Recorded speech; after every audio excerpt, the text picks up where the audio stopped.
La marque France, c'est un rapport à la valeur ajoutée. Et si ce n'est pas un rapport à la valeur ajoutée, il faut être supra clair. Elle n'a aucun intérêt et elle ne nous intéresse pas.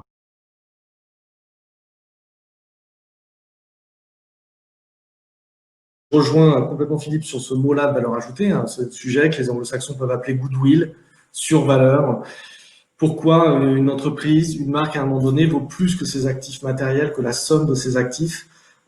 Pourquoi est-ce que une marque célèbre peut vendre des royalties et qu'on le reverse un loyer au nom de sa marque? Mais de quelle drôle d'idée? Pourquoi donc? Parce qu'elle crée cette survaleur, cette valeur ajoutée.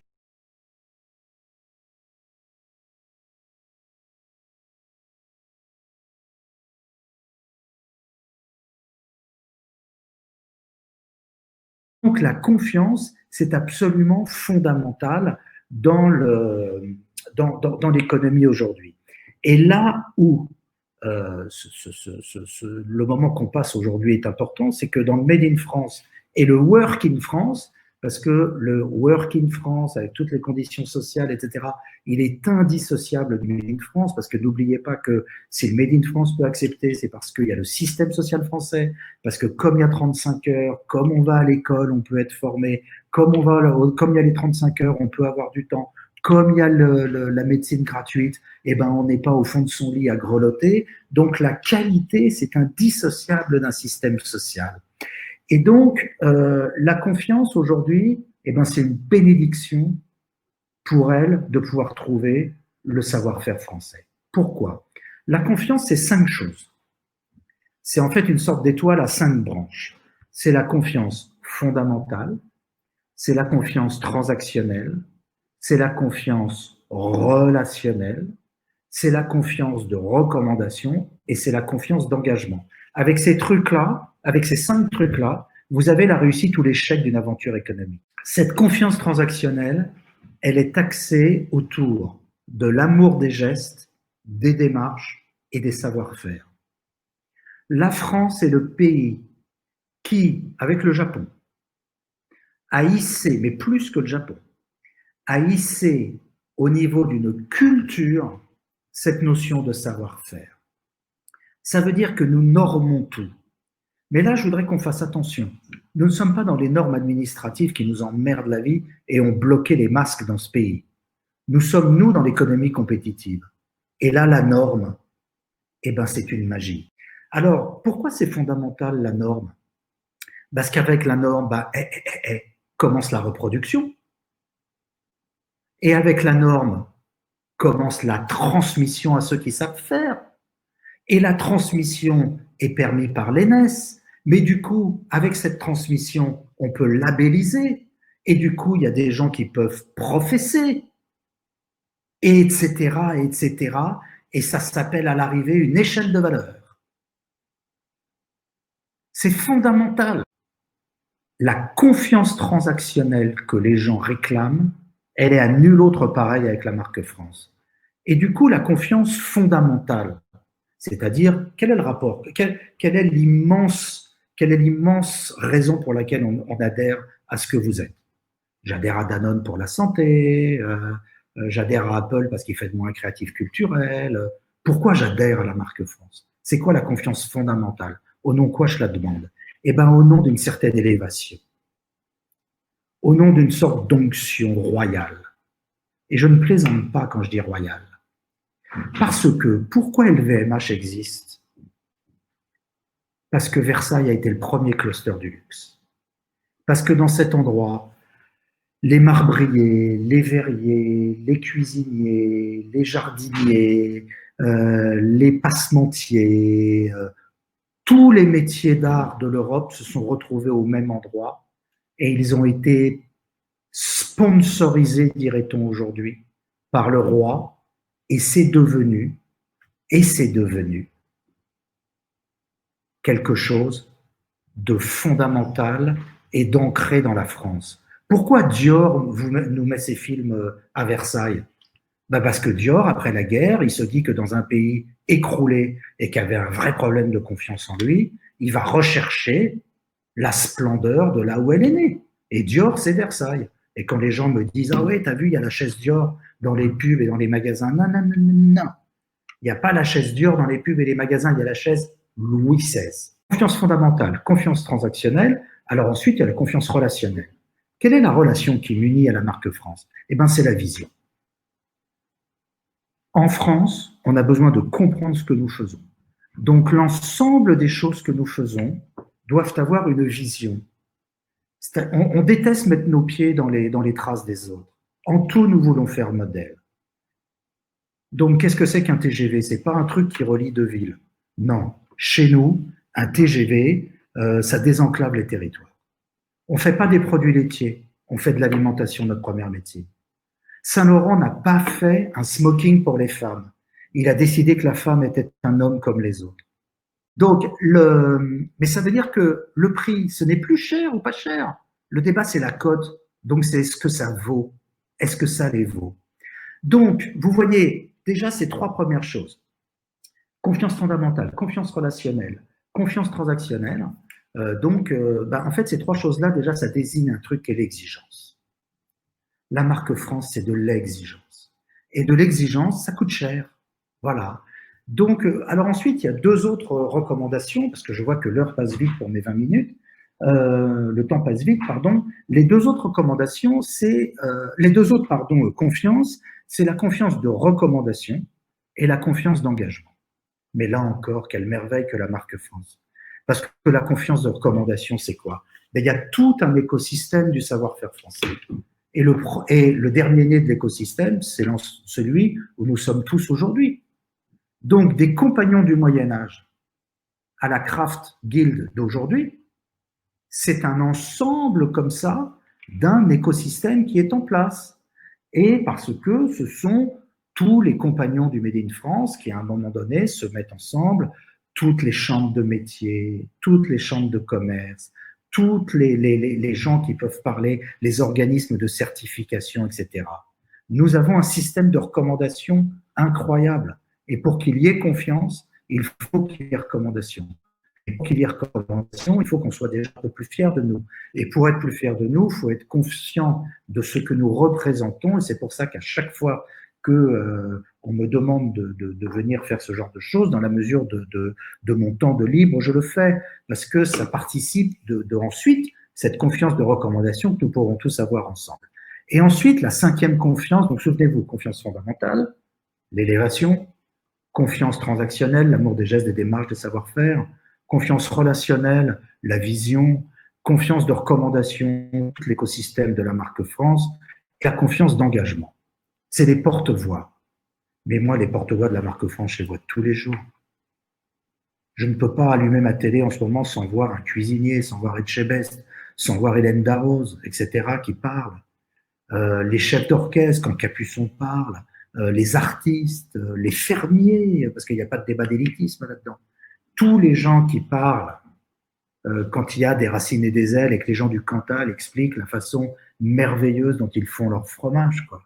C'est l'engagement. Et pour qu'il y ait une confiance d'engagement, il faut que des gens prennent la parole. Et donc, vous voyez, il n'y a pas de hasard. Moi, je pense que c'est comme Jourdain. On est des multiplicateurs de valeurs depuis qu'on est né, parce que c'est notre culture. Ça nous amène à des trucs de dingue. Vous vous rendez compte de tout ce qu'on a inventé?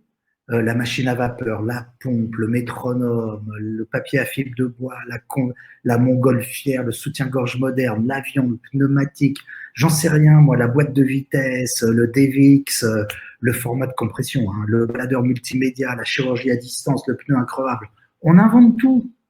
Et les Américains, en se marrant, ils me disaient, mais tu sais, Philippe, que chez nous, le camembert, sans déconner, ce serait appelé smelly cheese. Et ils me disent, le champagne serait appelé fizzy. Et ils me disent, vous avez un amour immodéré du marketing et vous l'avez inventé avec ces normes. Vous avez créé les marques. Vous rendez-vous compte qu'à Cognac, nous avons décidé que, au-delà de quelques mètres carrés autour des châteaux d'Angoulême, c'était plus du cognac. Pourquoi? Parce que cette terre, avec son humus très sec, fait de sable, parce qu'il est près de la mer, irise les vignes et fait que le cognac a ce qu'il a. C'est du chaud? Ok. Qui est-ce qui allait en Asie autour de ce séminaire? Il aura vu le cognac Louis XIII vendu 3000 €. Amour des gestes et des marges de savoir-faire, cognac. Appellation contrôlée, normes, duplication, blabla. Donc, vous savez, c'est pas intellectuel ce que je suis en train de vous dire. Hein. C'est, mais alors, terre à terre comme c'est pas permis. Par contre, le seul intérêt que je puisse avoir, c'est de montrer qu'en fait, c'est une ligne. C'est de montrer qu'en fait, c'est un tout. Comment on va être en capacité de mesurer objectivement et de le mesurer régulièrement la valeur de la marque France. Donc, à partir de ce moment-là, ça sous-entend quand même un élément important, c'est qu'une marque peut être un actif ou un passif. Et donc, potentiellement, ça sous-entendait que la marque France peut être un actif dans certains secteurs, peut être un passif dans d'autres.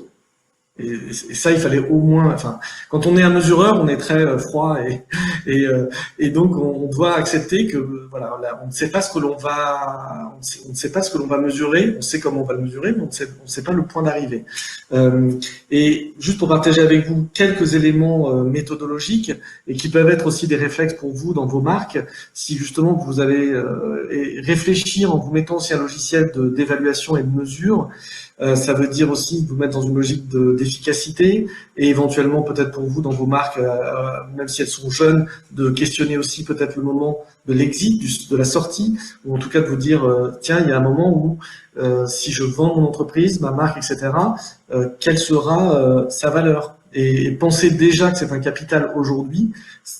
Pensez chacune de vos actions en vous disant tiens, peut-être qu'à un moment donné, ce que je suis en train de faire là va avoir un impact sur sa valeur finale, sa valeur financière. J'insiste, l'idée est bien de transformer une valeur qui peut apparaître comme immatérielle en une valeur matérielle. C'est-à-dire que c'est un actif immatériel. Toutes les 5 branches qu'a évoquées avec au centre la confiance Philippe, l'idée c'est de les matérialiser en une valeur financière. Voilà. Si j'arrive à créer une plus grande relation, une plus haute confiance, je vais vendre davantage. Ou il a évoqué d'ailleurs le prix de certains produits qui peuvent concurrencer sur le fond, mais qui créent une valeur ajoutée qui fait qu'on les vend plus souvent, plus cher, plus mondialement, etc. Et donc, quand on se questionne sur la notion de mesure, ça va être peut-être pas des évidences, mais les 3-4 questions qu'il faut se poser, c'est en premier lieu, mais qui sont mes concurrents? À qui je veux m'étalonner? Auprès de qui je veux m'étalonner? Et c'est pas la marque France, selon les secteurs d'activité, n'a pas la même concurrence. Si on parle, je sais pas, du tourisme en montagne, mais on peut aussi parler de sujets encore plus immatériels, la bataille des cerveaux. Donc, quel concurrent de la France par rapport au fait de faire venir les meilleurs étudiants du monde entier chez nous? Ça, c'est une question, par exemple, moi, je suis très impliqué à Sorbonne Université. On est en train de créer vraiment un grand cluster universitaire de taille mondiale. C'est une vraie question. La France fait aussi venir ces intelligences-là, ces talents-là. Et ensuite, comment on les garde? Pourquoi est-ce qu'on les... Et là, Philippe a donné pas mal de réponses. La qualité de vie, les soins, etc., etc. Donc, vous questionnez sur mes concurrents à l'échelle du monde, puisqu'on va intégrer la notion de marque France. La deuxième question qu'on doit se poser, c'est mais auprès de quel public je veux recueillir cette confiance? Donc, j'ai des pays concurrents, des secteurs, et puis j'ai des publics, j'allais dire ressources, des publics, mes parties prenantes stratégiques, et c'est auprès d'eux qu'il va falloir aller poser des questions pour savoir si on est bien, on est bien en actif ou en passif. Donc là aussi, questionnez-vous sur vos publics. Ils ne sont pas simplement, je pense que si on a une vision juste sur le client, le consommateur, on se comprend. Hein, il faut avoir une vision beaucoup plus large.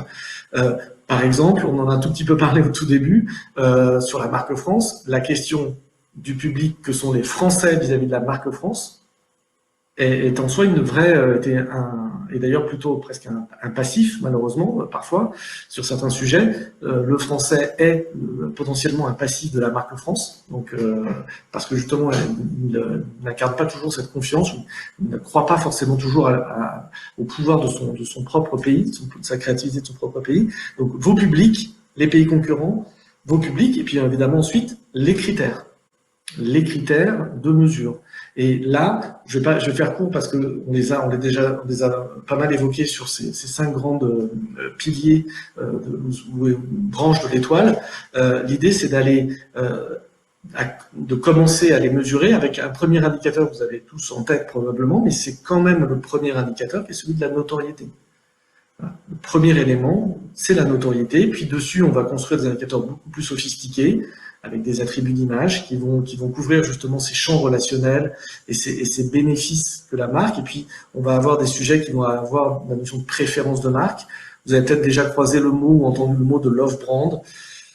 Bon, qui est un mot qui est un peu fourre-tout. Moi, j'emploie assez peu, voilà. Mais en tout cas, on voit ce que ça veut dire. En tout cas, qui est cette notion de survaleur ou d'attirance presque irrationnelle. Et ayez toujours en tête qu'en plus, cette survaleur, au-delà de donner plus de valeur à votre marque, à votre entreprise, elle va aussi vous autoriser potentiellement à faire du stretching de votre marque. Elle va potentiellement aussi vous autoriser à accroître le nombre de produits que vous allez couvrir sous votre marque.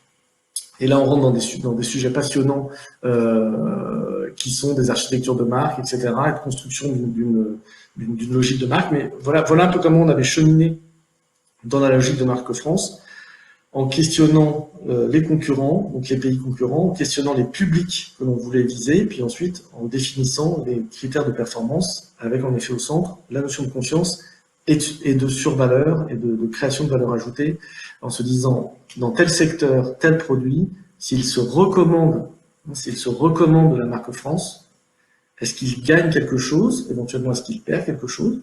On pourrait presque imaginer à terme, un jour, une sorte de bourse de redistribution où les secteurs qui surperforment grâce à la marque France financent un certain nombre d'innovations pour des secteurs qui sous-performeraient du fait d'être associé à une marque France. Voilà. Et ça, on pourrait même imaginer une sorte de bourse qui rétablirait les équilibres, qui pourrait être intéressant pour finalement monter d'un cran la totalité de notre force productive, de la monter d'un cran par le haut. Voilà quelles étaient les quelques remarques, j'ai été dites, sur la mesure. L'économie circulaire, la proximité, l'achat près de chez nous, ça entraîne la France. C'est une chance unique à saisir et elle doit s'accompagner avec la qualité.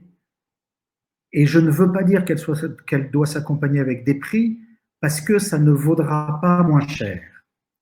Par contre, pour que ces prix soient acceptables et qu'on puisse dire aux gens il faut privilégier la qualité sur la quantité et alors on va me dire va dire ça à des gens qui ont faim, ben je dirais aux gens qui ont faim qu'un bon yaourt avec du vrai lait, il y a un sentiment de satiété qui est médicalement, organoleptiquement prouvé. Donc, il faudra que tout ça soit au rendez-vous et que ce soit prouvé, montré, mis en avant, etc. Mais oui, ce sera un élément fondamental, du coup, au-delà d'une sortie de crise, d'un revirement vers une économie plus intelligente, quoi.